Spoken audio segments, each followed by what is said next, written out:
Greetings, comrades, and I welcome all of you to the 6th anniversary of the National Unity Platform. Although I'm addressing you from exile, I want to thank all of you for being part of this journey.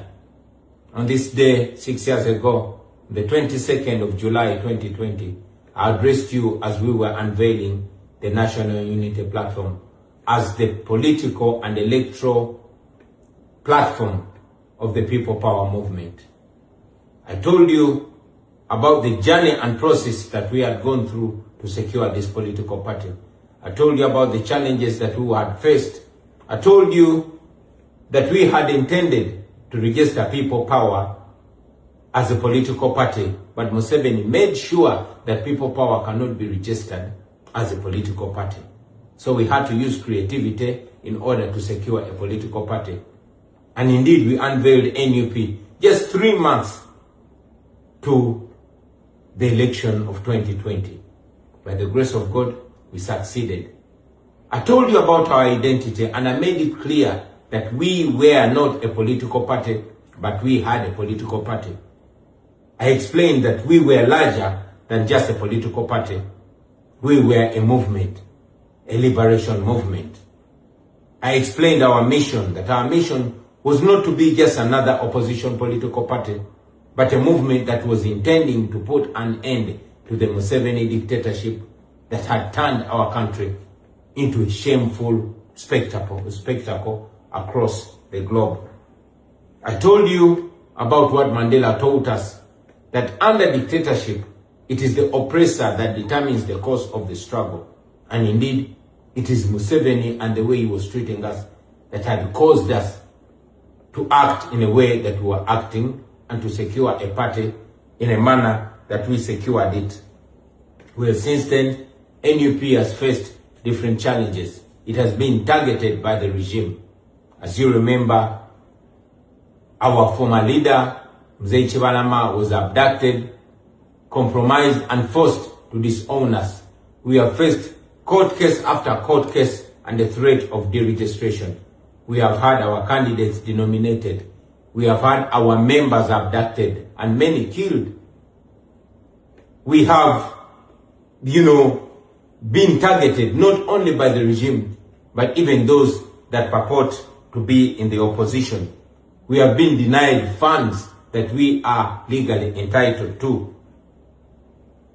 We have had attacks and raids on our offices and headquarters, from our former headquarters in Kamocha to our main headquarters in Kavule, and all our offices across the country, including northern Uganda. But we are still standing, and we are growing from strength to strength. We have established headquarters across the country, in eastern Uganda, in western Uganda, and even in the Buganda region. And we've gone ahead to establish offices across the country, although we do this amidst numerous challenges. We have won 2 presidential elections, although they were overturned by the military, but the people of Uganda know what they voted for. We have gone ahead to have leaders across the country, but most importantly, we have awakened the young generation. We have awakened the people of Uganda. We've made them know that politics is not just something that they have to live for the so-called intellectuals. It is something that determines their life. We have established and strengthened our diaspora wing. And indeed, it is the diaspora that has played a huge role in the continuous survival of the National Unity Platform. We salute them. We owe all this to the comrades that have sacrificed. Many of them have gone ahead to pay the ultimate price. People like Yasin Kauma, people like Frank Senteza, comrades like Rita Nabukenya. Many of our comrades have been abducted and they're missing to the present day. People like Kanata Muhammad, people like Kawenja Babazi, people like John Bosco Chibalama and Damlira, whose widows were also killed because they died in very suspicious ways. But we refuse to give up. Many of our comrades were arrested and detained after torture. 6 years later, they are still in prison. People like Machete Yasin, people like Kalibala Sheriff, people like Umar Kato. And yes, many of our comrades continue to be detained for no reason whatsoever. Comrades like Alex Wise Wamufumbiro, Eddie Mutwe, Bobby Young, Achille Uchivumbi, Bobby Giant, name it.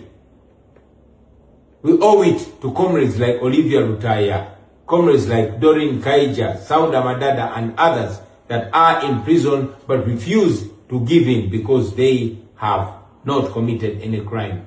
We salute them. As we speak right now, our Deputy President for the Uganda region, the Honorable Mwanga Chivumbi, is missing after being abducted in broad daylight, live on camera, assisted by the police. Goons wielding guns came, picked him up, and 12 days later, nobody knows where he is. But we refuse to give up. The people of Uganda refuse to be slaves in their country. I want to thank the leadership of the National Unity Platform, my fellow leaders that have continued to offer leadership and hold fort even where I am not. We salute you. I want to salute my Deputy Presidents, Mama Lina Zedriga, for representing and leading us through challenging times. I want to salute our current acting president, the Honorable John Baptist Nambeshe. I want to salute you, Mama Kamshaba Jole, and all other leaders who are still holding fort and offering leadership in these turbulent times. Now, I want you comrades to know that the only way forward is not giving up. The times that we are in are the most turbulent times, but many times we've been told that it gets dark before daybreak. It always gets worse before it gets better. The Museveni regime, like all dictatorships, is in its evening, and dictatorships get more ferocious on their way out. I've given you an example of Saddam's dictatorship and how his son Uday Hussein turned himself into a murderous monster, murdering for fun. But that was the evening at the tip end of that fall of Saddam. You have seen Museveni's son turning himself into a lawless monster, killing for fun, abducting people, and bragging about it. I want you to know that all this is spelling an end to the Museveni dictatorship. All these are signs of the end. So hold fort, don't give up. I want you to understand that tyrants get more dangerous towards their end, but they fall. They finally fall. So hang in there, comrades. I want to request you to reject the diversions, reject the divisions. Let us continue uniting and holding together. I want you not to lose hope, my brothers and sisters. What we are involved in, there's no turning back. It's like swimming in a sea. What we've covered is much bigger than what we have left. We cannot turn back. We just have to swim on, because the end is in sight and victory is in sight. So let's keep going, because we are closer to victory. Don't give up. And finally, comrades, I want you to know that we are the hope of the population.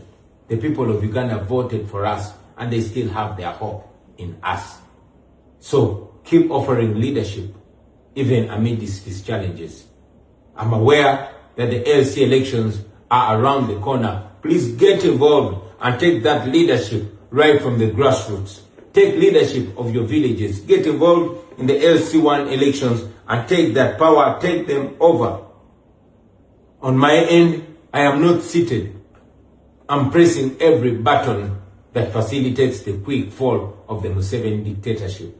From where I stand, I want you to understand that historically, the diaspora has always played a cardinal role in the fall of all oppressive regimes, and our generation is not going to be any different. So I am doing what I can do, and please do what you can do. from where you are. We are stretching the Museveni regime, and you can see they are panicking because they know that they are being stretched from all fronts. The regime is falling apart. When you see them now abducting and arresting each other, when you see them going for their own generals and their military officers, then you know that they are falling. Do not give up, brothers and sisters. I've said it before and I want to reiterate it, that I will come back home, and I will come back home soon in victory. Stay strong, keep hope alive, and I want to assure you that we are going to win. We are going to free all those political prisoners. We are going to free Dr. Besigye. We are going to free Lukwago Elias, Haji Lutale, and all those political prisoners that are in prison because they have not committed any crime whatsoever.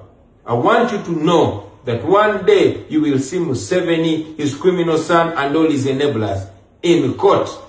One day they are going to have their day in court, and they are going to answer for all the atrocities that they've committed against the people of Uganda. Keep the hope alive. Don't give up. Uganda will be free.